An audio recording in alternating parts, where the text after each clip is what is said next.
Bonjour, bonsoir, j'espère que vous allez bien. On se retrouve aujourd'hui pour notre vidéo du vendredi de fin de semaine. J'en ferai une dimanche, bien sûr, comme à chaque fois. Je vous informe avant de parler de Bitcoin qui est en train de casser son niveau qu'il ne fallait pas casser. On va y revenir juste après. Que je serai en stream ce soir, donc n'hésitez pas à passer autour de 21h, 21h30. Ça se passe sur Twitch, c'est en description, donc n'hésitez pas à venir nous rejoindre. On va commencer du coup, on va parler Bitcoin, bien sûr, on va parler de quelques alts aussi, mais pas trop parce que forcément, quand Bitcoin tombe, les alts se font déchirer, ça je suis quasiment sûr, je regarde pas beaucoup le marché crypto en ce moment parce que je trade le Forex, mais je suis quasiment sûr que tout tombe globalement, ou pas grand chose. Donc voilà, au niveau de BTC, vous le savez, c'était le niveau à tenir qu'il ne fallait pas casser parce que ça allait changer quand même la structure, ça allait être plutôt une structure de retournement. Notre range ici se transforme du coup en distrib, donc en distribution. On avait un creux protégé, et finalement on l'a plus. Donc changement de tendance, donc gros warning. Il y a encore pour moi un scénario où on est entre guillemets sauvé, avec des gros guillemets. C'est, vous le verrez après pourquoi est-ce que je pense ça, j'en ai déjà parlé, mais c'est si effectivement on réintègre et qu'on fait finalement ici une déviation, ce qui sera quelque chose de très très bon, mais il ne faut pas compter là-dessus. Globalement, c'est quand même pas très bon du tout ce qu'on a sous les yeux. Donc voilà. Pourtant, on verra. Écoutez, on verra juste après. On va regarder sur le H4. On voit qu'on a fait quand même une belle cassure, franche. Comme ceci, le gros niveau. On le casse très largement. Avec la grosse news, c'était le CPI ou le chômage, je sais plus c'était quoi, qui était pas très très bonne pour le marché.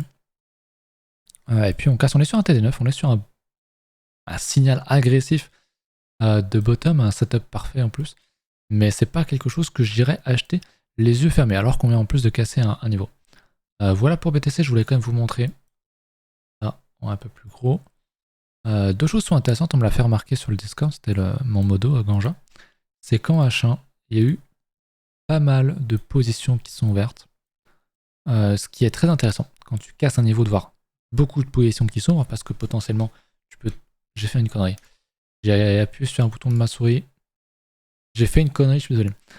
Parce que potentiellement ça peut être des gens qui vont FOMO la cassure, donc dans ce cas-là short en masse. Sauf que je viens de voir que en fait cette grosse augmentation de position se fait surtout ici. Et en fait avant qu'on ait cassé. Donc en gros l'accélération elle se fait là des positions. Si je regarde le cours par rapport à l'open interest, hop, tout ça on a une accélération, c'est avant la cassure. Donc peut-être effectivement que ces gens, quand ils voient le truc tomber, ils vont short, ils vont vouloir pré-shot la cassure, peut-être. Mais toujours est-il que effectivement quand on a cassé, on n'a pas liquidé énormément de monde. Ce qui est très étonnant. Ce qui peut être notre scénario de ce cours où en fait, on va réintégrer et on va par la suite liquider tous ces gens qui auraient short. Ok, je dis pas que c'est ce qui va arriver, il faut bien comprendre ça, je dis que si on réintègre, ça sera mon explication et les trades que je pourrais prendre. Pour moi, vous le savez, quand on fait une déviation, quand il y a déviation, pour qu'il y ait déviation, il faut qu'il y ait réintégration. Il n'y a pas de réintégration, il n'y a pas de déviation. Donc si on réintègre, effectivement, je rechercherai un achat pour rejouer des plus hauts. Plus tard sur du spring, c'est du H4, ça prend du temps.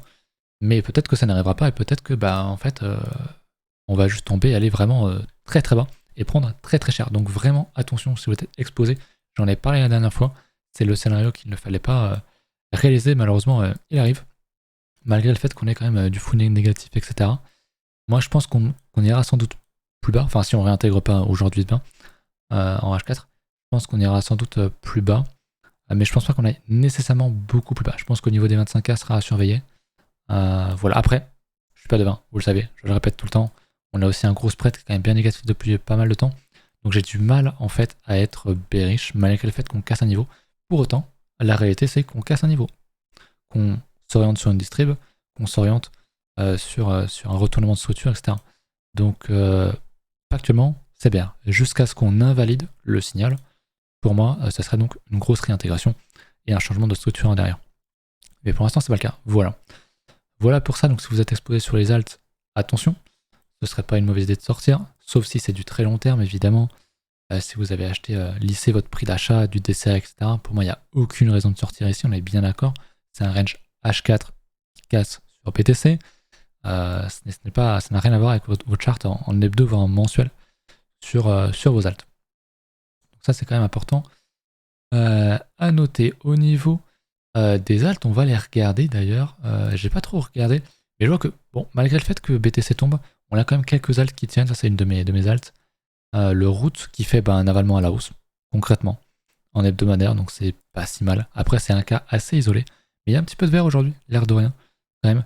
DX que je montre souvent, un cas qui a beaucoup galéré ici, qui repointe en bas. On l'a ceci dit pas cassé le niveau des 1,7, qui pour moi serait vraiment le truc où en fait si on casse ça, on va vraiment chercher le bas, on va chercher les 1.1, voire en dessous, mécher en bas, faire pourquoi pas une double déviation ici, tac, on fait une déviation, et puis on repart fin d'année ou année prochaine. Pour faire un plus haut, c'est quelque chose qui est assez possible. Donc j'aime bien regarder ce graphique là parce que c'est un des plus propres en fait, je trouve, en hebdomadaire sur les cryptos. On a le Pirate Chain qui va refaire un plus bas. Malheureusement, c'est pas très bon dans mes alts, mais pour autant, je sors pas parce que c'est du long terme. J'ai pris des grosses structures et je vais être prêt à racheter encore pendant un an jusqu'au prochain halving. C'est mon plan. Voilà, donc je panique pas ici. Le A0 qui reteste un bon niveau. Du coup, les niveaux ici de retest. Donc techniquement, si effectivement on ravale en H4 sur BTC, qu'on réintègre, je pense qu'il y a des très bons achats à faire sur les alts. Je voulais regarder peut-être 2-3 trucs qui étaient un petit peu dans le vert. Il n'y en a pas énormément non plus au niveau de mes altes perso, donc on va les regarder tout de suite. On m'avait demandé de regarder le ERN, ce que je vais faire. RLC, il dit quoi lui? Ok, toujours sur résistance. Donc tout n'est pas catastrophique partout non plus. Je voulais regarder quand même Ether, bien sûr. Ether en H4 qui, je suppose, casse son range assez similairement. Donc pas foncièrement grand chose d'autre à ajouter. Là-dessus, par contre, la paire dollar, ok. Étonnant parce qu'en fait BTC a l'air d'être encore assez fort en daily. J'avais dit dès que BTC casse son range à la hausse ou la baisse, je m'attendais à voir ça. Ce qu'on n'a pas eu pour l'instant, alors on n'a pas encore eu de grosse accélération à la baisse, c'est peut-être pour ça, mais s'il fait effectivement on réintègre, on risque de réintégrer beaucoup plus fort sur Ether, et donc au final d'avoir un Ether BTC qui monte. Donc à surveiller aussi. Mais bon, pour l'instant c'est pas mal. En vrai, pour l'instant la paire ETH BTC est quand même assez haussière, donc dans la baisse, Ether a l'air de pas mal tanker, ce qui n'arrive pas souvent, et c'est pas parce que ça on l'a tanké sur 1 ou 2 jours qu'on va tanker, que ça veut dire que demain il n'y a pas de gros mouvement à la baisse. On peut très bien demain énormément dump sur BTC et sur Ether et hop, avoir un truc comme ça. Donc attention, très important sur ce point. Je voulais voir avant que j'oublie le ERN. On m'avait demandé en commentaire, d'ailleurs n'hésitez pas à me demander à regarder vos alts si vous avez des questions, des setups que vous avez. N'hésitez pas. Ok, donc on voit qu'on a un bon niveau horizontal que j'avais déjà tracé ici sur les 4 $. On a un range qu'on pourrait avoir. Je vais prendre ce range là pour avoir vraiment un range assez large. On voit très bien, belle résistance, un beau support qui sert de résistance ensuite. Là on a un beau support qui a été retesté un peu moins de fois. On peut voir un plus petit niveau, je le mettrai comme ceci ici, ce que j'appelle une LP. Hop. Donc typiquement parfait à venir casser pour réintégrer et repartir à la hausse et foutre la mort un peu tout le monde. Pour l'instant c'est un range en hebdo concrètement. Il n'y a pas grand chose d'autre à noter à part qu'il y a eu pas mal de volume sur les grosses bougies, donc j'ai envie de dire rien d'étonnant. Il n'y a pas de setup spécialement à proprement parler, il faudra attendre qu'on casse ça par la hausse pour avoir un achat. Ou alors qu'on casse et qu'on réintègre et voilà qu'on casse. Donc encore une fois on est peut-être sur la moitié des structures hebdomadaires avant de vraiment avoir une vraie all season. C'est pour ça que je parle pas vraiment de all season tant qu'on casse pas des grosses structures hebdomadaires, voire même mensuelles. Et à mon avis, ça n'arrivera pas avant le halving de BTC. Ce sera même après le halving de BTC, après même que BTC parte vraiment à la hausse, et ensuite les alts, c'est toujours pareil. Si on regarde ça en daily, il n'y a pas grand chose d'autre à dire, hein, par qu'on meurt petit à petit. On a retesté un petit peu ce niveau-là, mais on l'a transpercé, on est revenu quand même très très bas, donc pour moi, il n'y a rien à dire sur du daily ou plus petit. C'est plus sur de l'hebdo qu'il peut y avoir quelque chose d'intéressant, mais là, faut être patient, faut être très patient. On a fait ce range en mai 2022, donc ça fait un an qu'on est sur ces niveaux. Rien d'autre à ajouter, concrètement, rien d'autre à ajouter sur cette paire-là. Au niveau des alts, sinon, on a le PEP. Vous vous souvenez du PEP en H4 quand je vous ai pas acheté ici, Bon bah voilà. Concrètement, forcément, tu peux pas avoir un truc qui est extrêmement haussier, qui surperf tout le marché. En plus, c'est un même coin qui ne sert fondamentalement à pas grand chose. forcément, à un moment donné, il y a un dump qui est quand même assez important. Je sais pas comment est-ce qu'on a fait en pourcentage. Déjà à moins 80% quasiment, juste sur du H4. Hein. Donc c'est quand même très très très important. Moins 77%, c'est quand même énorme. Donc là, des gens qui auraient acheté spot le top et qui n'ont pas vendu, ils sont en moins 80%. C'est énorme. C'est énorme, juste en quelques jours. C'est vraiment énorme.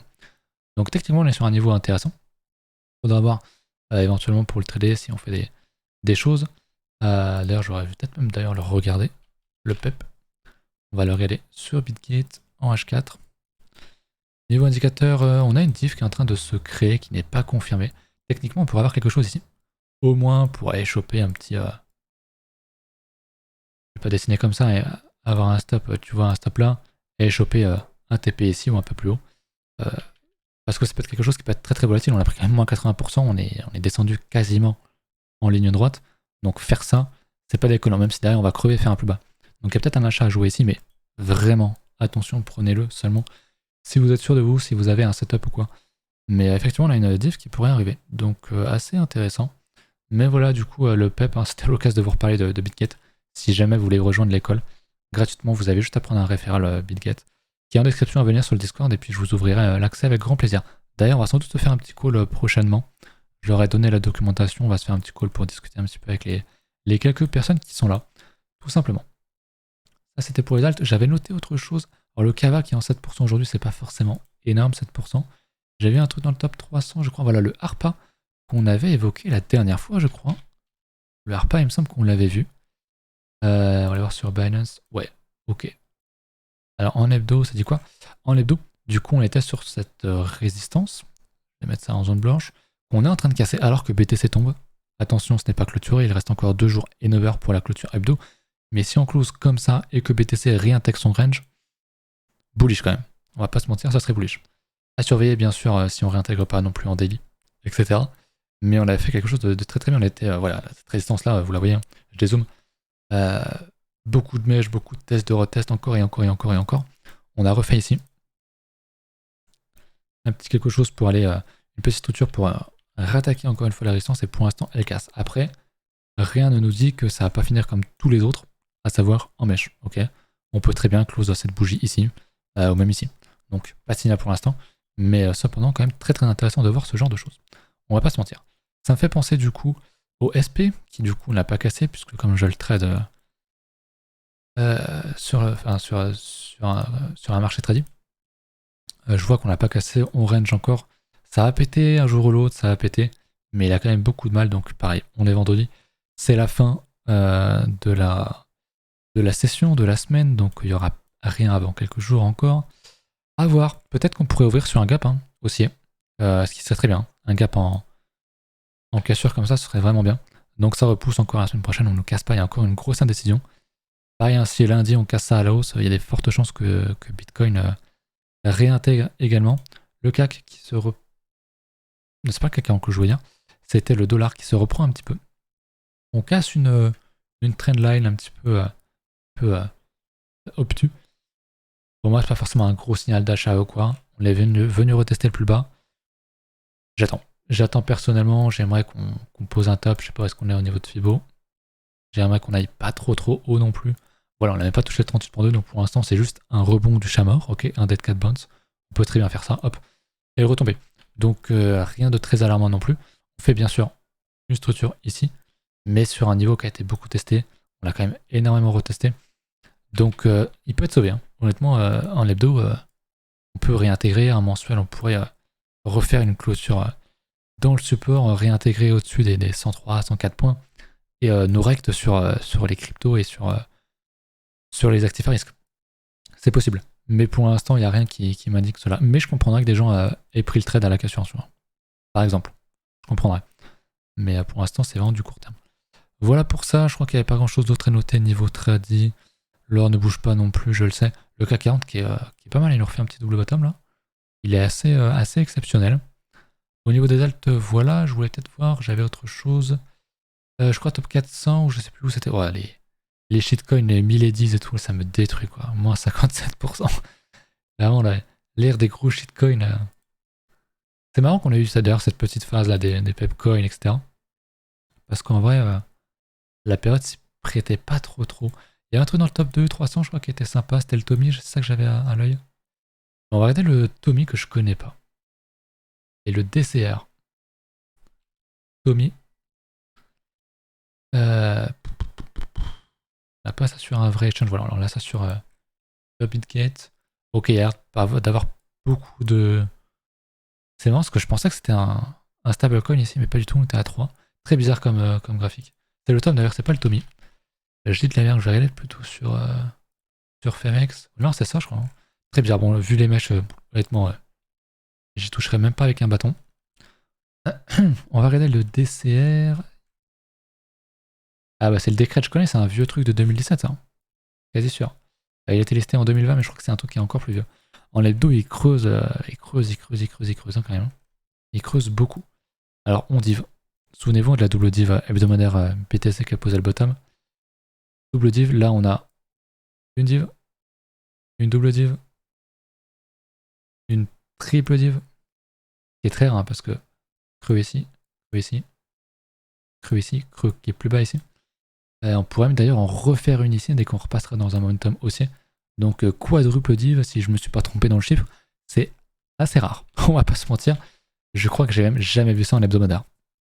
Donc ça peut être un signal très agressif. Après on est sur des niveaux quand même très bas pour essayer de choper un bottom là-dessus ou faire du dessert. Pour moi c'est très intéressant, il a pris moins 93%. Alors si on est intéressé par le fonda, etc., je le connais pas forcément, etc. Mais pour moi quelqu'un qui serait intéressé par le Decred, commencer de l'achat ici, ça me paraît pas du tout aberrant. Après on peut attendre qu'on casse des niveaux, qu'on restructure des choses, tu vois, qu'on casse à nouveau des niveaux. Mais ouais, intéressant pour pré-shot un petit peu sur du long terme. Bien sûr, quand je dis ça, c'est pas une question de mettre 5% ici. Hein. Tu mets un petit pourcent ici, ou 0,25% ici, et puis tu vois dans le futur ce qu'il en advient, quoi, tout simplement.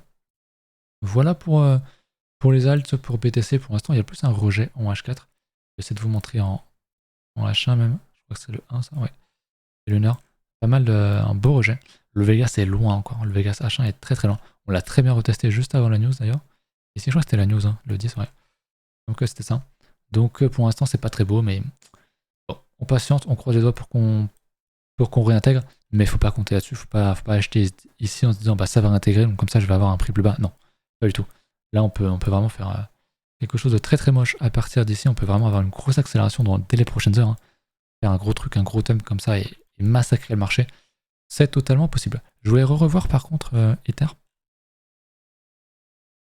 Ether en hebdo. Parce qu'on le regarde peu, alors déjà la dominance n'a pas cassé, malheureusement. Pas encore fini. Mais il y a quelque chose dont on parle peu, hein, c'est que Ether a un beau bottom, il nous a fait un beau double bottom, même s'il est en train de l'invalider. On est quand même dans un très gros range. Donc pour moi, si on refait un plus haut sur Ether, ça sera vraiment un signal très fort. On ne l'a pas, mais c'est à suivre, hein, parce que souvent, Ether c'est le premier à partir dans les alts. Il y a le Doge, etc. Le LTC aussi avec son halving, mais le LTC, je crois que je l'ai pas regardé encore depuis 2-3 jours, là, depuis la dernière fois. Il est dans le rouge aussi, donc pour l'instant, il veut pas. Peut-être qu'on fera pas de nouveau plus haut en vue du halving, hein. Peut-être, mais je serais quand même assez étonné. Je pense que ça va arriver. Peut-être même juste 2-3 jours avant le halving, même si on est, je sais pas, à ce niveau-là de prix. Je pense faire une fake cassure, faire FOMO les gens, réintégrer et venir dégueuler derrière, ce serait pas possible du tout. Voilà, donc c'était tout pour aujourd'hui. J'espère que vous avez kiffé la vidéo. N'hésitez pas à mettre un petit pouce bleu, à mettre un commentaire si vous voulez me donner l'une de vos alts. Et puis pour ceux qui seront là ce soir en stream, pensez à checker en description, il y a le lien. Voilà, je vous dis à la prochaine. Salut.